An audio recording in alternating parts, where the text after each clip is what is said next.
Amar చిత్రకి investment కోసం డబ్బులు ఇవ్వడంతో చిత్రకి పొగరు తలకెక్కుతుంది. మనుని కూడా పట్టించుకోకుండా పైకి వెళ్ళడంతో ఏంటి డబ్బులు రాగానే పొగరు తలకెక్కిందా? నన్ను కూడా పట్టించుకోవట్లేదు, నీ దారి నువ్వు చూసుకుంటున్నావు, నువ్వు ఈ స్థాయికి రావడానికి నేను కూడా నీకు హెల్ప్ చేశాను, నన్ను కూడా కాస్త చూడు అని మను అంటూ ఉండగా లేచి నిలబడి మను చేతిలోని డబ్బుల కట్టని తీసుకొని మళ్ళీ బ్రీఫ్ కేస్లో పెట్టుకొని, నీ గుచ్చి నువ్వు బాగా చూసుకుంటావు కదా మను, ఆల్రెడీ నిన్ను నువ్వు సెటిల్ చేసుకోవడానికి చెంబాని కూడా కోల్కతా నుండి దించేశావు, దీంట్లో నేను చూసుకోవాల్సింది ఏముంది అని అంటూ ఆ బ్రీఫ్ కేస్ని కబోర్డ్లో పెట్టేస్తుంది చిత్ర. నీకు బాగా ఎక్కువ అవుతుంది అని మను అంటూ ఉండగా, లేదు లేదు డబ్బుల విషయంలో నేను చాలా పర్టికులర్గా ఉంటాను అని అంటూ ఉండగా, వినోద్ చిత్ర అని పిలుస్తాడు. దాంతో అదిగో మా ఆయన పిలుస్తున్నాడు, వెళ్ళకపోతే బాగోదు కదా అని అంటూ మనోని పట్టించు. పిల్లలు ఇంకా అమ్ము అంజలి కోపంగానే ఉంటారు, ఇంకా పోట్లాడుకుంటూనే ఉంటారు. ఇక రాతో రూమ్లోకి రాగానే, ఏంటి మీ అలకలు ఇంకా తీరలేదా? అసలే మీ డాడీ మిలిటరీ మేజర్, లేదంటే మీకు పనిష్మెంట్ నార్మల్గా ఉండదు అని వార్నింగ్ ఇస్తూ ఉంటాడు. అప్పుడు నా యాక్టింగ్ గురించి నీకు తెలియదా అని అంటూ ఉంటుంది అంజలి. ఏదైనా తప్పుపోతే నువ్వే కవర్ చేస్తావని చూస్తున్నా అని బిస్కెట్ వేస్తాడు రాతో. తర్వాత అందరూ కలిసి కూర్చోడానికి డైనింగ్ టేబుల్ దగ్గరికి వస్తారు డిన్నర్ కోసం. ఇక పిల్లలు నలుగురు కూర్చుంటారు. ఆనంద్ ఆకాష్ నవ్వుతూ ఉంటే అంజలి అమ్ము అయితే కోపంగా చూసుకుంటూ ఉంటారు. బాగి వాళ్ళకి వడ్డించడానికి రెడీగా ఉంటుంది. అమర్ కూడా వచ్చి కూర్చొని, వినోద్ రారా భోజనం చేద్దాం అనగానే వినోద్ వచ్చి కూర్చుంటాడు. చిత్ర మనోహరి కూడా కూర్చుంటారు. అందరికందరూ వడ్డించుకుంటూ బాగి వడ్డిస్తూ ఉంటుంది. అమర్ షాప్ ఎక్కడైనా చూసారా అని అడుగుతూ ఉండగా, సెంటర్లోనే మంచి షాప్ దొరికిందన్నయ్య అని చెప్తాడు వినోద్. బావగారు మంచి సెంటర్లో దొరికింది, పెద్దగా పబ్లిసిటీ చేయాల్సిన అవసరం కూడా లేదు, కస్టమర్స్ వచ్చేస్తారు అంటుంది చిత్ర.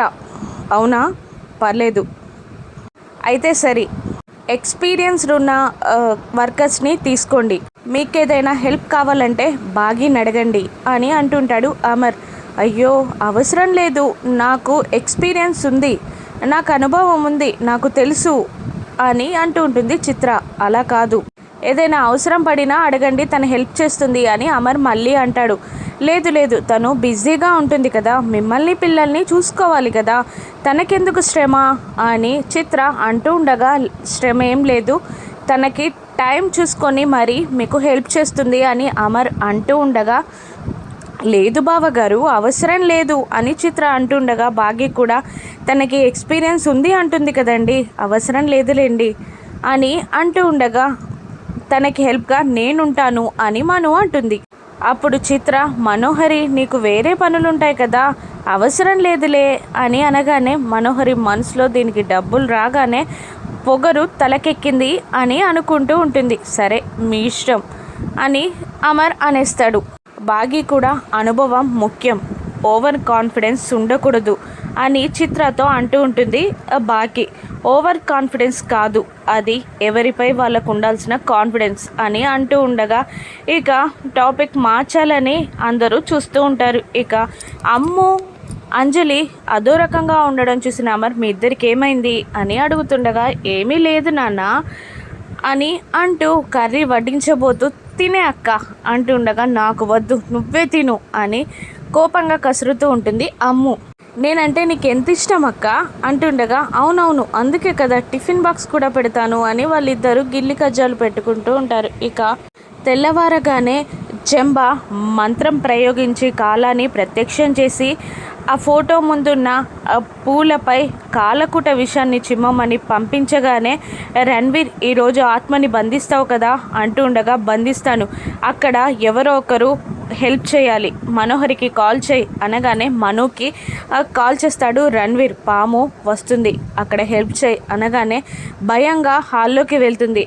హాల్లో అమర్ పేపర్ చదువుకుంటూ కూర్చుండగా, వంట పనులు బాగా చేస్తుండగా కార్ తుడుస్తూ ఉంటాడు రాథోడ్. ఇక పాము లోపలికి ఎంటర్ అవ్వడం చూసి భయపడుతూ, పాము వచ్చింది అని రణ్వీర్కి చిన్న ఫోన్లో చెప్తూ ఉంటుంది. హెల్ప్ చేయి అని చెప్పి కాల్ కట్ చేస్తాడు రణ్వీర్. అమర్ దగ్గరికి వెళ్ళి, అమర్ నాకు ఒక చిన్న హెల్ప్ కావాలి అనగానే అందరూ మనోహరి వైపు చూస్తూ ఉంటారు. ఒక్కసారి మను అని అంటూ ఉండగా ఏంటి అంటాడు అమర్. ఆరుని చూడాలనిపిస్తుంది, రాత్రి నుండి నిద్ర పట్టట్లేదు అని అనగానే విచిత్రంగా చూస్తాడు అమర్. అంతేకాదు ఫోటో ముందు పూలు వాడిపోయాయో, దీపం వెలిగించాలో, కొండెక్కిందో ఒకసారి చూసుకోవాలి కదా అనగానే ఏమీ మాట్లాడకుండా పైకి రూమ్లోకి వెళ్తాడు అమర్ కీస్ తీసుకోవడానికి. ఇక పాము అక్కడే ఆరు ఫోటో ఉన్న రూమ్ ముందు ఉంటుంది.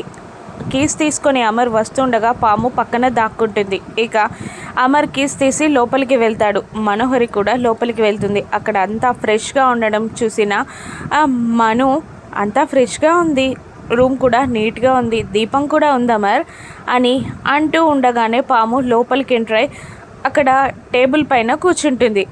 మనోహరి ప్రవర్తన విచిత్రంగా ఉంది అని అనుకుని అబ్జర్వ్ చేయడానికి బాగి రాతోడు కూడా పైకి వస్తారు. ఇక అమర్ మనుని ఎదురుగా చూస్తూ, ఏమన్నావు మనోహరి, ఇంతకుముందు ఫోటో బాగాలేదు, పూలు వాడిపోయాయి అన్నావు కదా, చూడు ఎంతలా ఉందో. నేను ఆరు విషయంలో చిన్న మిస్టేక్ కూడా చేయలేను. తను నా ప్రాణం. నీకు స్నేహితురాలు కావచ్చు, కానీ నాకు తను భార్య. నువ్వు అడిగినప్పుడు నీ ఫోన్లో ఫొటోస్ ఉంటాయి కదా, చూసుకోమని నేను చెప్పొచ్చు, కానీ తనని నేను ఎంత ప్రేమగా చూస్తున్నానో, తన స్థానం నా మనసులో ఏంటో తెలియజెప్పాలనే నేను ఇక్కడికి తీసుకొచ్చాను నిన్ను. ఫస్ట్ టైం నిన్ను పెళ్లి చూపులు చూడ్డానికి వచ్చినప్పుడు తన ప్రవర్తన, అమాయకత్వం, మంచితనం, నడవడిక అన్నీ చూసి తనని మొహమాటం లేకుండా పెళ్లి చేసుకుంటానని చెప్పాను. నిజంగా తన రాకతో నా జీవితంలో పెను మార్పులు సంభవించాయి. ముభావంగా ఉండే నన్ను నవ్వేలా చేసింది. తన ప్రేమ ఒక సముద్రం. తనతో ఉన్నంతసేపు ప్రపంచాన్నే మరిచిపోయేవాడిని. నలుగురు పిల్లలతో పాటు నన్ను కూడా చిన్న పిల్లాడిలా ట్రీట్ చేసేది. తన స్థానం నా గుండెలో, ఎప్పుడు తనని మర్చిపోలేను అని అమర్ ఎక్సైటింగ్గా చెప్తూ ఉండగా మనోహరి భాగీరథతో చూస్తూ ఉంటారు. భాగీరథుడైతే చెమ్మగిలిన కళ్ళతో చూస్తూ ఉండగా ఆ మాటలన్నీ విన్న ఆరు కూడా కంటతడి పెడుతుంది. తన జ్ఞాపకాలని, తనని ఎప్పుడు నేను మర్చిపోలేను. తనతో ఆడుతూ పాడుతూ ఈ లోకంలోనే ఉండేవాణ్ణి కాదు.